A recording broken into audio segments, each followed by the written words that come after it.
예레미야 3장 유다의 음란과 행악에 대한 말씀이 계속해서 이어지고 있습니다. 3장 1절에는 그들의 음란한 행위가 그 남편을 떠나서 타인의 아내가 된 예를 들었습니다. 신명기에 보면 여인이 음행한 연고가 있으면 남편은 이혼 증서를 주고 내쫓게 돼 있죠. 그와 같은 것이죠. 그런데 그 이혼 증서를 내주고 나서 다시 남편이 그 아내를 맞아들일 이유가 없다는 것입니다. 그런데 이 유다의 그 음란과 행악, 즉 하나님을 등지고 하나님을 버리고 우상을 섬겼다라고 하는 것이 이제는 음란한 그 아내를 향해서 이혼 증서를 내주고 다시 그녀를 이렇게 들어오지 않게 하는 것과 무엇이 다르겠느냐 이렇게 말씀하고 계십니다. 그리고 그 유다가 그 다른 사람들과 음란을 행하고 또 이 땅을 더럽히게 되었기 때문에 어찌 보면 그 창녀가 음란한 그 행위를 하고 나서 낯을 가리고 그것을 숨기고 심지어는 자기가 행한 일에 대해서 그 수치를 알지 못하는 상태에 이르렀다. 이렇게 예로 비유로 설명하고 있습니다. 그 유다가 그 행한 일로 인하여서 자기가 그 수치를 알고 부끄러움을 알면 괜찮지만 그렇지도 않다는 거예요. 4절 내가 이제부터는 내게 부르짖기를 나의 아버지여 아버지는 나의 청년 시절의 보호자이시오니 노여움을 한없이 계속 하시겠으며 또 끝까지 품으시겠나이까. 이제 그가 그렇게 부끄럽고 그 수치를 알지 못하는 그런 행위를 해놓고도 뻔뻔스럽게 이제 와서 그 전 남편을 찾는 거죠. 또 그 아버지를 찾는 거죠. 그런데 어때요? 보라 내가 이같이 말하여도 악을 행하여 내 욕심을 이루었느니라 이렇게 표현하고 있죠. 그들이 말하는 것에 비해서 그들은 이미 모든 악한 것들을 다 이루었고 더 이상 돌이키기 어려운 그런 지경에 이르렀다라고 하는 거예요. 그것을 배역한 이스라엘, 즉 북이스라엘의 예를 들고 있어요. 6절부터 요시야 왕 때. 그러니까 남왕국은 요시야 왕 때예요. 요시야 왕은 사실은 어찌 보면 히스기야와 더불어서 하나님 앞에 신실한 왕이었음에도 불구하고 그래서 그 요시야 왕이 여러 가지 개혁을 펼쳐요. 또 우상에서 벗어나기 위해서 여러 가지 조치를 취하지만 여전히 백성들은 그 마음에 돌이키려고 하는 마음이 없었다는 거예요. 그리고 우리가 알듯이 요시야 때에 하나님께서 너를 이제 망하게 하겠다고 하는 확정의 선언이 이루어지거든요. 그러니까 남왕국 유다가 이제 패망할 것이라고 하는 확정이 이루어진단 말이에요. 그들이 어떤 행위를 하여도 이제는 그들이 망하는 수순으로 갈 수밖에 없다는 걸 확정하게 돼요. 어찌 보면 안타까운 일이죠. 그런데 그렇게 할 수밖에 없었던 이유에 대해서 오늘 설명하고 있는 거예요. 그들이 악을 행하고도 그 수치를 모르는 거예요. 그 부끄러움을 모르는 거예요. 그런데 누구와 같냐? 배역한 이스라엘과 같다 그랬어요. 배역한 이스라엘은 어떠냐? 6절 하반절에 모든 푸른 나무 아래에 가서 거기서 행음하였도다. 행음하였다라고 하는 게 뭐예요? 우상을 섬겼다 이런 표현이죠. 7절에 내게로 돌아오리라 하였으나 아직도 내게로 돌아오지 아니하였고. 그러니까 뭐예요? 그들이 용서를 구하고 내가 돌아가겠습니다 해놓고 돌아오지 않은 거예요. 이게 더더욱 이것은 하나님 앞에 죄악된 모습이 아닐 수 없죠. 그런데 반역한 자매 유다가 그것을 봤어요. 그것을 보았으면 유다도 그 북이스라엘의 전철을 밟고 있다면 그래서 이 백성이 아수르에게 멸망당하는 그 역사를 그들이 안다면 돌아와야 될 거 아니에요. 이미 요시야 시대에는 북이스라엘이 없어지고 난 뒤거든요. 히스기야 때, 그 전전 왕이었던 히스기야 때에 이 북이스라엘은 망했어요. 그들이 우상을 섬겼기 때문에. 이 사실을 유다가 알고 있어요. 남유다가. 그럼에도 불구하고 유다가 그것을 보았고 그 역사의 마지막을 그들이 목격했음에도 불구하고 어땠냐? 그들이 돌아오지 않았다라는 거예요. 8절에 볼까요? 내게 배역한 이스라엘이 간음을 행하였으므로 내가 그를 내쫓고 그에게 이혼 증서까지 주었으되 그의 반역한 자매 유다가 두려워하지 아니하고 그랬어요. 그러니까 북이스라엘이 음란한 행위를 하였기 때문에, 우상을 섬겼기 때문에 이혼 증서를 내서 음란한 그 자기 아내를 버린 것과 같이 그 북이스라엘이 버림받아서 망했는데, 그것을 보고도 이 반역한 자매 유다가, 남유다가 반성하지 않는 거예요. 회개하지 않는 거예요. 두려워하지 않는 거예요. 그리고 결국에는 자기도 그와 같이 행음함을 보았다라고 되어 있어요. 그 하나님께서 이들은 돌아오겠지, 이 역사의 준엄한 심판 앞에서 이 남유다는 돌아오겠지 기대했는데 남유다는 돌아오지 않았다는 거예요. 그 심판 받음에 대해서 두려워하지도 않고 오히려 자신들도 가서 행음하였다, 우상을 섬겼다. 그리고 그것을 하나님께서 보셨다, 이렇게 기록하고 있는 거죠. 10절에 보니까 유다가 진심으로 내게 돌아오지 아니하고 거짓으로 할 뿐이라 여호와의 말씀이니라. 그러니까 말로만 돌아온다 해놓고 역시나 북이스라엘과 마찬가지로 말뿐이었다라고 하는 것이죠. 여호와께서 내게 이르시되 배역한 이스라엘은 반역한 유다보다 자신이 더 의로움이 나타났나니 너는 가서 북을 향하여 이 말을 선포하여 이르라. 여호와께서 이르시되 배역한 이스라엘아 돌아오라. 나의 노한 얼굴을 너에게로 향하지 아니하리라. 나는 긍휼이 있는 자라 노를 한없이 품지 아니하느니라. 여호와의 말씀이니라. 오히려 그 남유다의 상황이 더 이제는 악한 상황으로 치닫고 있어요. 오히려 하나님께서는 나라가 망했지만 여전히 여러 지역에 흩어져 있는 북방의 그 북이스라엘 남은 백성들을 향하여서 돌아오라, 이런 말씀을 선포하고 계셔요.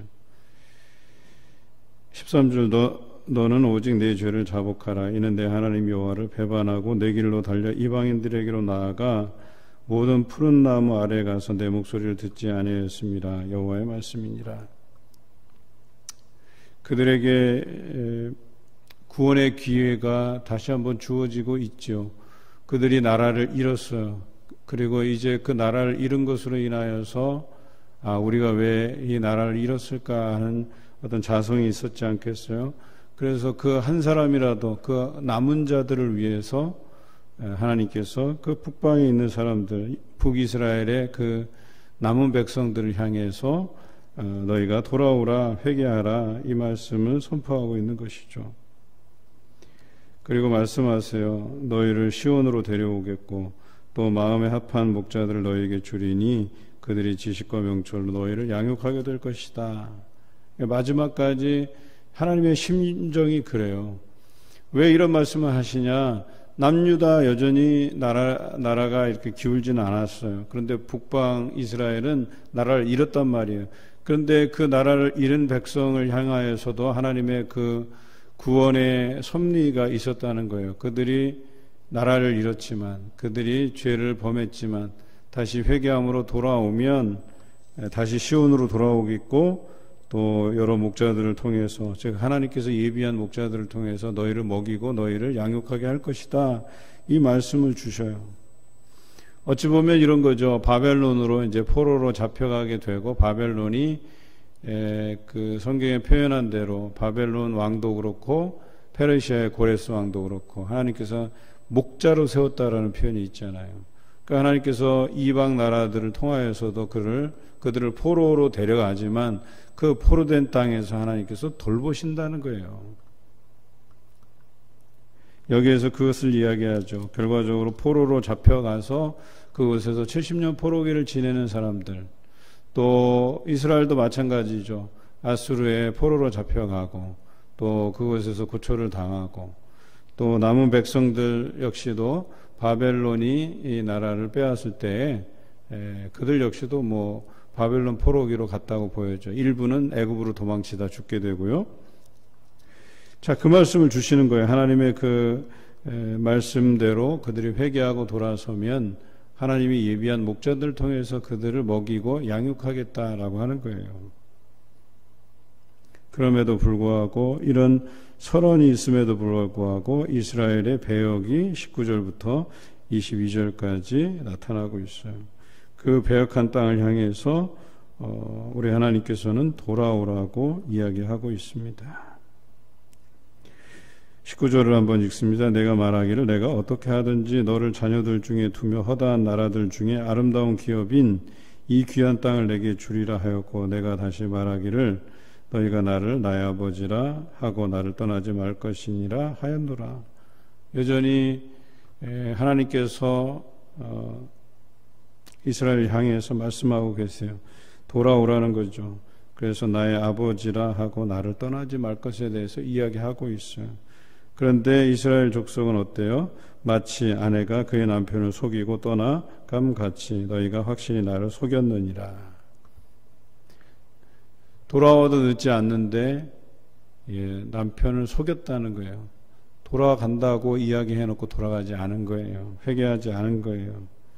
그래서 21절 소리가 헐벗은 산 위에서 들리니, 여기서 소리가 헐벗은 산 위에서 들렸다라는 게 뭐예요? 헐벗은 산은 헛된 땅을 이야기해요. 즉 우상을 말해요. 여기서 소리는 뭐예요? 이스라엘의 간구예요. 그런데 이스라엘이 하나님께 간구하는 것이 아니라 헛된 땅을 향해서 간구하는 거예요. 그래서 헐벗은 산 위에서 들렸다라고 하는 게 뭐예요? 여전히 우상을 향해서 그들이 부르짖고 간구한다, 이런 표현이에요. 곧 이스라엘 자손이 애곡하며 간구하는 것이라 그들이 그들의 길을 굽게 하며 자기 하나님 여호와를 잊어버렸음이로다. 여전히 그들은 다른 나라를 의존하려고 하고 하나님을 등지고 돌아섰다는 거예요. 예레미야 선지자가 그들에게 바벨론 포로기 70년을 지날 것에 대해서 이야기하고 그것이 하나님의 뜻이라고 이야기하는데, 어떤 사람은 바벨론으로 끌려가서 그 죄에 대한 대가를 치르지만 어떤 사람들은 그 상황을 모면하기 위해서 애굽으로 탈출을 시도해요. 붙잡혀서 시드기야의 그 자식들이 다 죽게 되고, 시드기야는 어때요? 다시 바벨론으로 붙잡혀 가서 두 눈을 뽑히고 거기 살다가 거기서 죽게 되죠. 그 외에 애굽으로 가다가 죽임을 당한 백성이 허다하고 극소수가 살아남아서 애굽으로 갔다 손치더라도 그곳에서 명맥이 끊어지죠. 노예로 전락하게 되죠. 배역한 자식들아 돌아오라. 내가 너희의 배역함을 고치리라 하시니라. 여전히 이 하나님께서는 이 남은 자들을 돌이키게 하시기 위해서 계속해서 돌아오라 우리에게 요구하고 계셔요. 보소서 우리가 주께 왔사오니 주는 우리 하나님 여호와이심이니이다. 이제 그들 중에서 극소수가 그래도 깨우치고 그 하나님께서 돌아오라 하는 그 말씀을 듣고 돌아오게 됩니다. 23절 작은 산들과 큰 산 위에서 떠드는 것은 참으로 헛된 일이라. 앞에서 말씀드렸던 것, 작은 산, 큰 산, 그 헐벗은 산, 거기에서 그들이 아무리 떠드나 그런 것이 다 어떤 거예요? 헛된 것이라는 거예요. 이스라엘의 구원은 하나님 여호와께 있나이다, 이렇게 표현하고 있는 거죠. 이 사람들이 돌아오면서 뭐라 그래요? 자신의 동료들, 또 그 중에서는 자신의 자녀, 그 가족들도 있었을 거예요. 여전히 그들은 하나님께 돌이키지 못하고 작은 산, 큰 산 사이에서, 그 헐벗은 산 위에서 그 이방 신들에게 간구하는 거예요. 우리를 살려달라고. 또 이방 나라들에게 의존해서 우리를 좀 구원해달라고 도움을 요청하지만 그것은 다 헛된 일이라고 고백하고 있어요. 이것이 헛된 일임을 고백하며 하나님께 돌아오는 백성이 그래도 소수의 사람들이 있었다는 거예요. 부끄러운 그것이 우리가 청년의 때로부터 우리 조상들의 산업인 양떼와 소떼와 아들들과 딸들을 삼켜 싸운 즉, 처음에 우상을 섬기던 이유는 그들의 산업인 양떼, 소떼가 더 많아지고 심지어는 자식들도 더 많아져서 번성하기를 원해서 아세라와 바알들을 섬겼던 것 아니겠어요? 그런데 결과적으로 뭐예요? 그것들이 우리의 양떼와 소떼와 자녀들을 다 삼켜버렸다, 이렇게 고백하고 있는 거예요. 마지막 25절 우리는 수치 중에 눕겠고 우리의 지옥이 우리를 덮을 것이니 이는 우리와 우리 조상들이 청년의 때로부터 오늘까지 우리 하나님 여호와께 범죄하여 우리 하나님 여호와의 목소리에 순종하지 아니하였음이니이다. 이게 참된 회개의 모습이에요. 우리가 지금까지 헛된 것을 섬겼고 그 헛된 것으로 인해서 우리의 자녀들이 다 삼킴을 당하고 또 우리의 양떼나 소떼가 다 삼킴을 당하였다라고 하는 것이죠. 무엇보다도 우리가 여호와께 범죄하였다라고 하는 이 고백이 필요했던 거예요. 또 그 범죄는 뭐냐? 여호와의 목소리에 순종하지 않았다라고 하는 겁니다. 드디어 이 예레미야 3장에 소리라고 하는 것에 대해서 나와요. 소리. 오늘 이 3장에 여러분들이 잘 읽어보실 때 소리, 그들이 헛된 우상을 향해서 소리 지르는 것, 간구하는 소리들이 나와요. 소리. 그런데 나중에 이 간구하는 소리들이 무엇으로 바뀌냐면 바벨론의 침략을 받고 예루살렘에서 아비규환의 현장이 되는, 즉 울부짖는 소리로 바뀌게 됨을 여러분들이 보시게 되는 거예요. 예레미야서를 우리가 묵상할 때에 여러분 보는 것뿐만 아니라 그 현장에서 들려지는 소리에 대해서 집중할 필요가 있다 그랬어요. 오늘 3장에 보니까 그들이 소리를 내는데 그 소리는 어떤 소리예요? 우상에게 간구하는 소리예요. 그런데 이 우상에게 간구하는 소리가 어떻게 바뀌느냐? 이제 울부짖는 소리로 바뀌게 되는 거예요. 그것이 그들이 섬겼던 우상들이 결과적으로 그들을 집어삼켰다라는 그 표현과 맞닿아 있는 겁니다. 우상들을 섬기는 것의 말로가 그렇습니다. 하나님 외에 다른 것에 가치를 두는 삶의 끝부분이 이와 같다는 거예요. 그들이 수치를 당하는 거예요. 또 수치 중에 눕고 그 치욕이 우리를 덮어버리고 우리가 그렇게 아끼던 소떼와 양떼들을 그것들이 다 집어삼킬 것이고 우리가 아끼던 자녀들도 그들이 다 집어삼킬 것이다. 이렇게 표현하고 있어요. 솔로몬이 그의 전도서에서 말하죠. 모든 인생이 헛되다 그러잖아요. 그가 모든 것을 누려봤어요. 부귀영화도 쥐어보고 또 그렇지만 그가 의지하려고 했던 열방들, 또 그가 자랑스럽게 생각했던 왕위와 그에게 주어진 여러 부귀, 또 많은 아내들, 그런 것이 다 헛된 것이었다라고 하는 것을 고백하잖아요. 마찬가지예요. 우리 인생이라고 하는 것이 하나님 중심으로 살아가지 않는다면, 하나님의 말씀에 순종하며 살아가지 않는다면, 하나님의 말씀에 집중해서 그것을 듣고 살아가지 아니하면 헛된 것을 향해서 달려가는 삶이라는 거예요. 그리고 그 헛된 것들이 여러분의 가산을 다 삼켜버리고 자녀들까지 다 삼켜버림을 당하게 될 것이라고 이야기하는 겁니다. 우리가 내일 또 말씀을 나누겠지만 다시 하나님께서는 그들을 향해서 돌아오라고 말씀하고 계세요. 오늘도 우리 삶에서는 우리가 온전하지 않기 때문에 죄의 속성을 가지고 있기 때문에 하나님을 등지고 멀어지려고 하는 그 삶들이 기다리고 있어요. 우리를 유혹해요. 그리고 시험해요. 야, 뭐하러 기도하러 가냐? 뭐하러 말씀을 들으러 가냐? 뭐하러? 그런데 우리는 그 유혹들을 이겨내고 오직 우리 하나님을 섬기겠노라고, 그의 말씀을 내가 청종하겠노라고 고백하고 다짐하고 실천하시는 여러분 삶이 되시기를 주님의 이름으로 기원합니다.